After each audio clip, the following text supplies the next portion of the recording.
योग माया से 2 स्त्रियों को बुलाया। एक स्त्री के सर पर सूखी घास रख दिया और एक स्त्री के ऊपर गीली घास रख दिया और दोनों आके प्रकट हो गए। भगवान शिव जी ने तुरंत माचिस उठाया और सूखी घास को आग लगाया। सूखी घास हरहरा करके जल करके भस्म हो गई। गीली घास में जब आग लगाया तो धुआं देकर के जल रही है। सोची कहते हैं ऋषियों, आज पार्वती ने भगवान शिव जी ने पार्वती से कहा, देवी जब वो सूखी घास जलने लगी तो भी मार्कंडेय ऋषि को कोई बात समझ में नहीं आया। भगवान शिव जी अपने रूप में प्रकट हुए और बोले, हे महात्मन, मैंने तुम्हें यहाँ रोकने के लिए आया हूँ। तुम्हारे ऐसे ज्ञानी व्यक्ति के अंदर में अज्ञान पैदा हो गया, इसलिए मैं तुम्हें रोकने आया हूँ कि तुम काशी छोड़ करके मत जाओ। यदि तुम काशी छोड़ करके जाते हो तो तुम्हारे अंदर जो भी ज्ञान है वो सब नष्ट हो जाएगा, तुम किसी काबिल नहीं रह जाओगे। इसीलिए मैं अपने भक्त को नष्ट नहीं करना चाहता। जैसे नारद जी को विवाह करने का शौक हुआ तो भगवान ने उनको विवाह नहीं करने दिया, उसी प्रकार से मैं तुम्हें काशी छोड़ने नहीं दूंगा, इसीलिए मैं यहाँ आया हूँ। मार्कंडेय ऋषि ने कहा, महाराज मेरे समझ तो कुछ आया नहीं, ये गीली घास सूखी घास क्या है? भगवान शिव जी ने कहा, महात्मन, ये जो सूखी घास थी इसमें आग लगने से ये जल्दी से जल गई। इसका मतलब है कि आप त्रिकाल संध्या पूजन करने वाले महात्मा है, भगवान हमारी पूजन करते हैं, हमारे माला कंठी को जाप करते हैं, इसलिए मैं तुम्हें ऐसे ही चलती हुई अग्नि जल जैसे आती है वैसे ही तुम मेरे धाम विमान पर चढ़ करके आओगे। तुम्हारा जो स्वागत है वो विमान के द्वारा है। और ये जो सूखी गीली घास है ये इस विषय के लिए है, ये भी मेरे पास आएगी लेकिन धीरे धीरे क्रमशः आएगी। तो इसने गलत तो कहा नहीं है, सब तो मेरे हैं।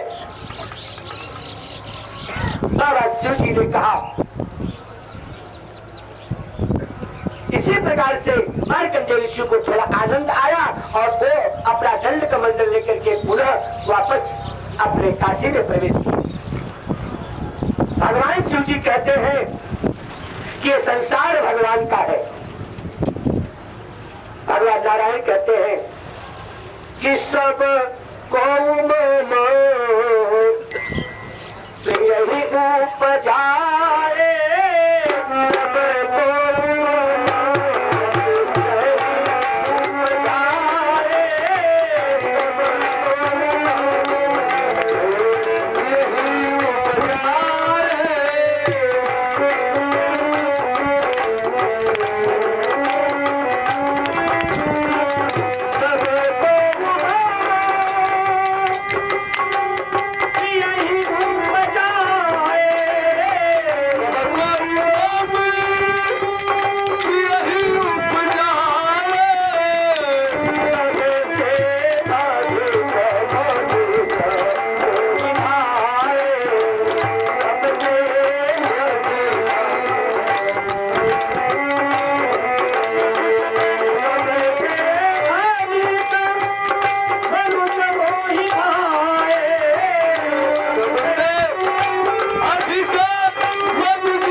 सब इत्यादि जो भी योनि है सब हमारे हैं, लेकिन उसमें जो मनुष्य योनि है वो मेरा अतिशय प्रिय है।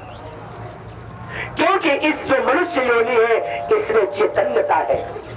संसार में लोग तो अपने कर्म के भोग को भोगते हैं, लेकिन जो मानव प्राणी है एक कर्म करके अपना भोग भोगता है।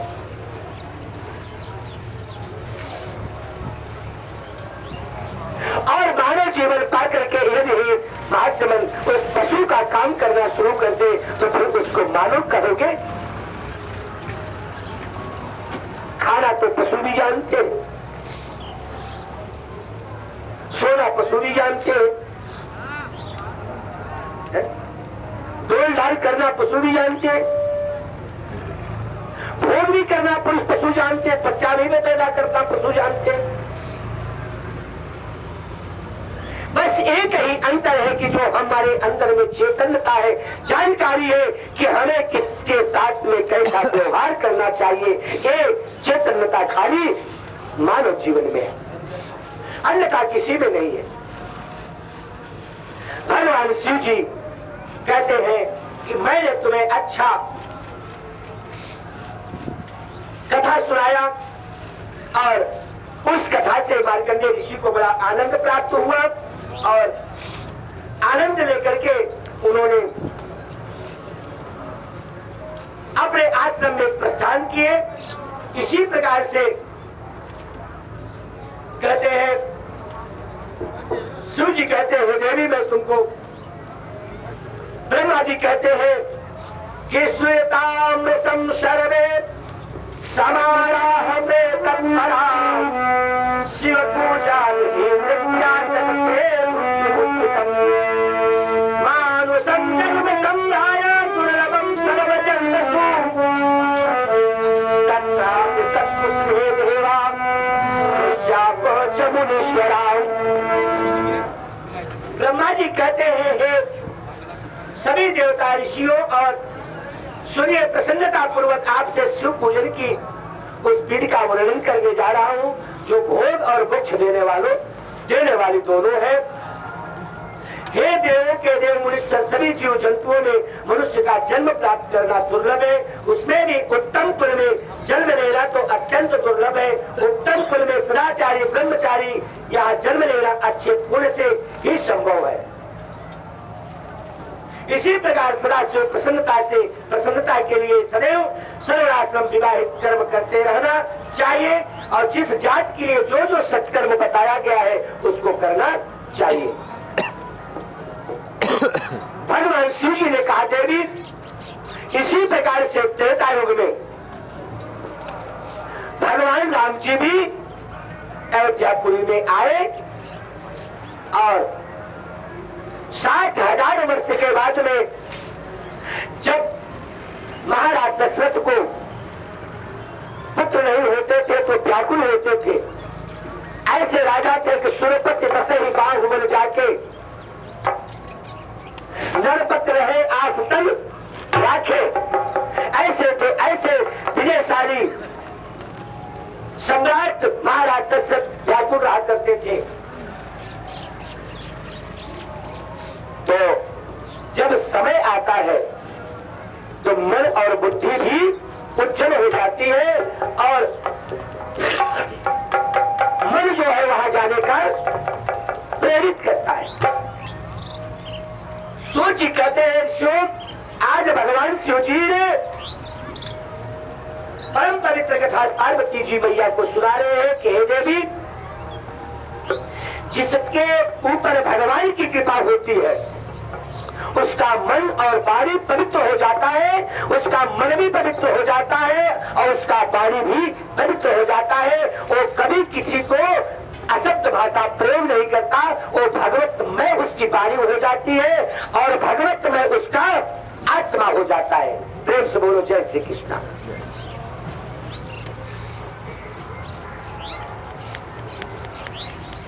भगवान शिव जी ने कहा देवी, द्वापर युग में एक सुदामा नाम के ब्राह्मण रहा करते थे।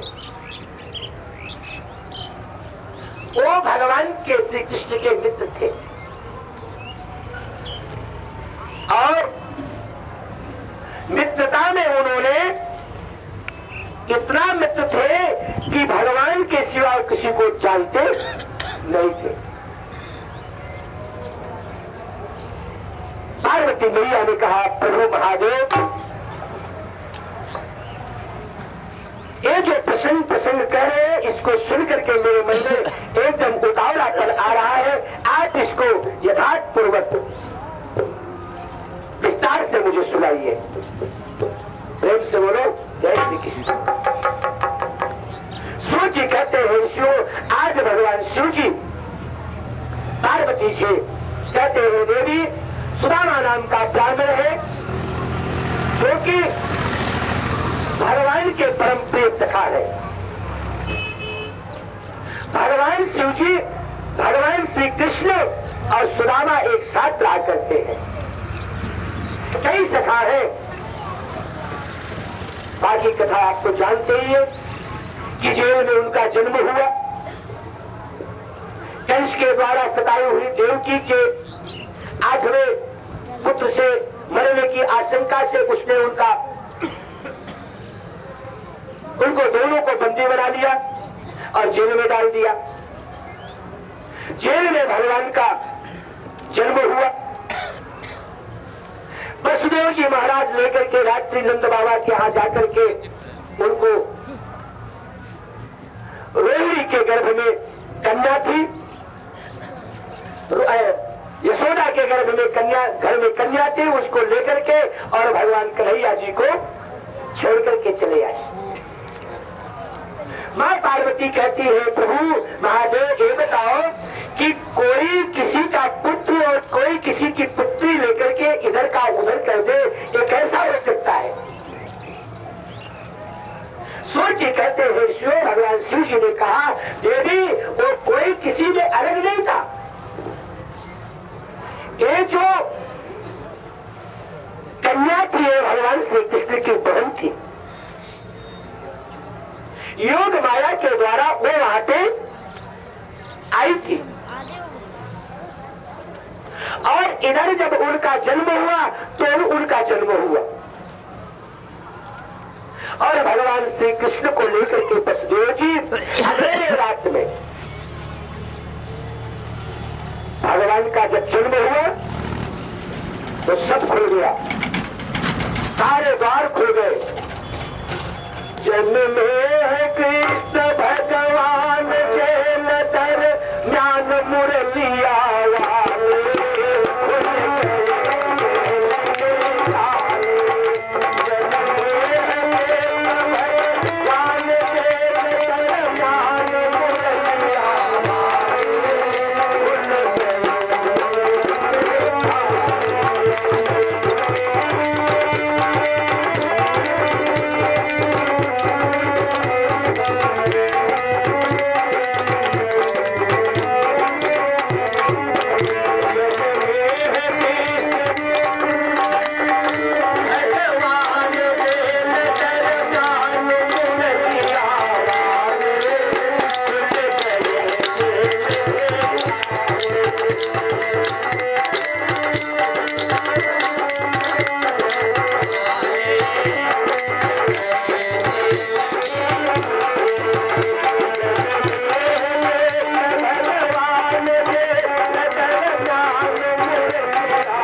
जल में पैदा हुए उसी समय सारी बेड़िया टूट गई और भगवान को जन्म लेते हुए जन्म लिया तो वसुदेव और देवकी के भी हथकड़ी छूट गए, जेल के सारे ताले खुल गए, सारे दरबान जितने थे सब सोने लगे और भगवान कृष्ण को लेकर के भगवान स्वयं चतुर्भुज धारण करके वहां प्रकट हुए और कहा कि मुझे तुम अब गोकुल ले चलो। उन्होंने कहा गोकुल कैसे ले चलूंगा, सब देख लेंगे मुझे। भगवान शिव जी कहते हैं पार्वती ऐसे भगवान नारायण श्री कृष्ण का अद्भुत चमत्कार देख करके वसुदेव जी उसी जेल में रोने लगे, देवकी रोने लगी और भगवान के चरणों में गिर गई, बोले हे महापुरुष मुझे कृपा करो, आप मेरे यहाँ पुत्र बनकर के आए हैं, लेकिन ये चतुर्भुज रूप जो है आपका है तो नारायण का रूप है, बोले मैं ही तुम्हारे पुत्र बनकर के आया हूं मां। मेरा भक्त में मेरे लिए पिता के समान होता है, जो मेरा भक्त है मैं उसका पुत्र बनने में थोड़ा सा भी संकोच नहीं करता। तुम मेरे भक्त हो इसलिए मैं तुम्हारा पुत्र बनने में कोई संकोच नहीं है। जैसे मैया कौशल्या के पास राम जी आए, चतुर्भुज रूप धारण किए तो उन्होंने क्या कहा, देखा जब चतुर्भुज रूप तो क्या कहा कि जय सुशीला अति प्रिय शीला यह सुख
छुड़ाइए। भगवान श्री कृष्ण ने कहा मैया कोई संकट नहीं है, दुख के बाद में सुख आता है तो बड़ा अच्छा लगता है, और पहले सुख मिल जाए और बाद में दुख आए तो बहुत बुरा लगता है। राजगद्दी पर बैठ जाए और फिर उसको नीचे उतार दिया जाए तो अच्छा लगेगा? नहीं लगेगा। पहले राजगद्दी पर नहीं, पहले नीचे बिछाया बैठाया जाए, इसके बाद राजगद्दी मिले तो अच्छा लगता है, क्योंकि नीचे का भी सुख और ऊपर का भी सुख उसको